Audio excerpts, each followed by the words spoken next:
luckily for me, I had a thirst for knowledge that I actually read a book or two outside of school and learned some things on my own, but a lot of people don't have that drive or even care to do that.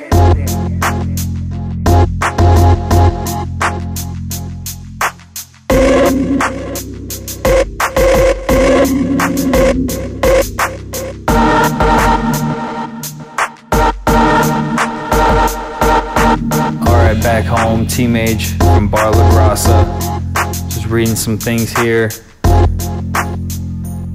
read Obama met with Jeb Bush and George H.W. Bush at the White House on Friday, which doesn't surprise me at all, but it's interesting. The media is reporting on it as unannounced, but I suppose they would never announce anything like that anyway, so I'm not going to read into that part too much. But you know, they're very alike. They're very CIA background type families, especially the Bush families, but a lot of stuff on Obama. I'm not as much of an Obama expert as I am, well, I'm not a Bush expert, but I definitely am aware of Prescott Bush loaning money to foreign interests during World War II, we'll put it that way, and then also George H.W. Bush, and he was director of the CIA, got to be president, very interesting skull and bones background.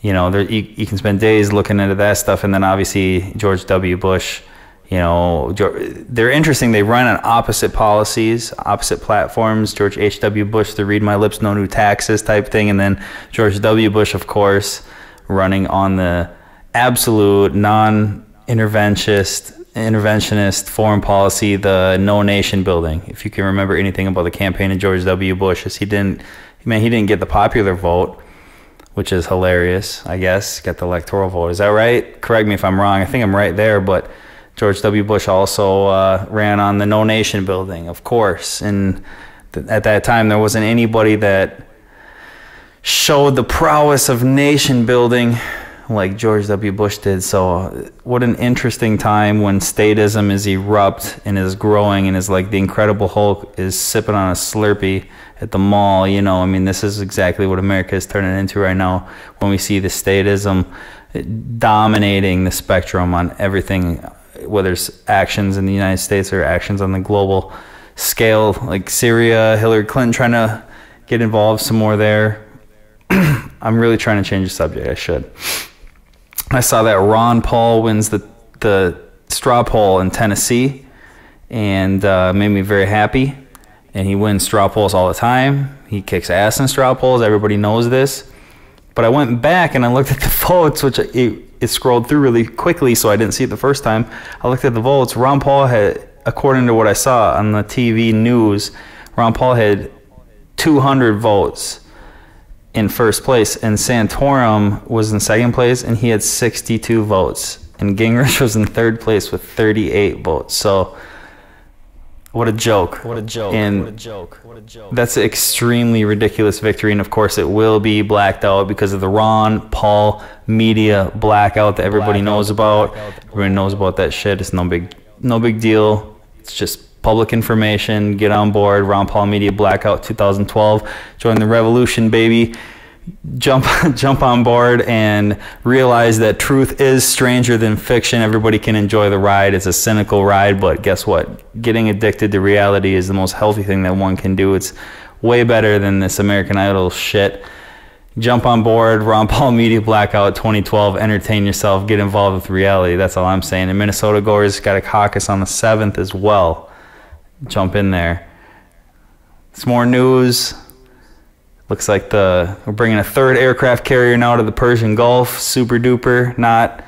It's the USS Enterprise, is what I was told. By the way, this is just hearsay, so everything, look it up, but whatever. It might prove to be pretty accurate, huh? I suppose we're bringing the third aircraft carrier in the Persian Gulf. It's the USS Enterprise, and it's old as shit. And it's one of those ones that's ready to be decommissioned, which what I have seen on speculatory pieces of info. I'm not going to cite anything, but all I'm saying is I've seen that to decommission one of these, like the USS Enterprise, it's like extremely expensive. So we're already playing war games with Iran. We have reason to attack Iran. Watch the Wesley Clark video. Check that shit out.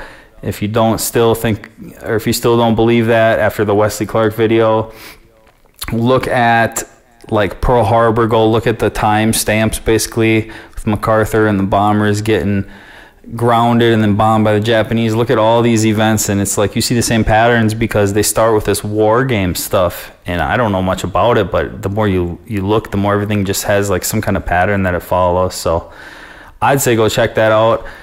It's starting to look like we're trying to get some, well, okay, now I'm going way off the top of the dome, but Dick Cheney had this thing a few years ago that came out in an interview recently, in the last couple of years I saw it on YouTube, but it was some guy, you know, getting interviewed in a chair who was involved with the Dick Cheney, however many years ago, and he said that Dick Cheney was going to try to take Navy SEALs. I remember the department is the Navy SEALs, and he was going to try to have them build boats that look like the Iranian boats, and then end up creating a like a staged event, right? A false flag event, and it never got enacted. And you know how absolutely similar, obviously, to Operation Northwoods during, you know, Cuban Missile Crisis. And if you don't know what Operation Northwoods is, you better look that up, because everybody should know what that is. And how eerie it is to right now when we're playing war games with Iran, and then all the political rhetoric is, besides Ron Paul, who's like, dude, just chill out. Just trade with all and just don't get involved. End foreign aid so we can be nonpartisan in our foreign affairs. We don't have to bribe one guy next to his neighbor. That's where the conflict comes from, really, you know?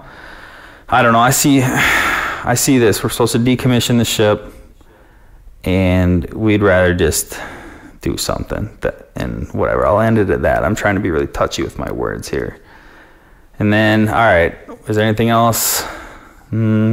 Oh, New Jersey. I'm looking here. New Jersey is trying to ban handgun ammo and rifle ammo. Don't ask me how that's possible. That's pretty insane.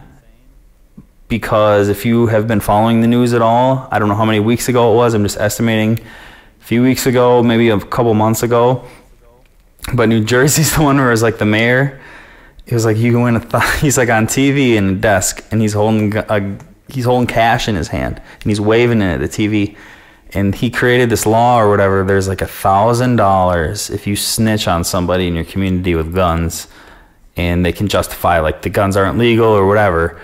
And so if you think that someone's got guns and you snitch, and if you get somebody, you win $1,000. So we already have high-end political representatives representing a snitch society, funding it by taking taxpayer dollars from a collective, funneling it into a centralized authority that creates these bullshit rules, and then these rules actually encourage let's just face it, it's the lowest class usually that's going to benefit from taking 1,000. Because if you live up in the hills and you have an arsenal of weapons and your neighbor thinks you're a dick because you piss on his lawn after your keggers and stuff, and you know, you're both sitting on a couple $1 million property or whatever, for $1,000, unless you really piss that guy off, he's not gonna do shit, dude. He cares about his community more than he cares about Uncle Sam creating a program to entice him to sacrifice his dignity in order to gain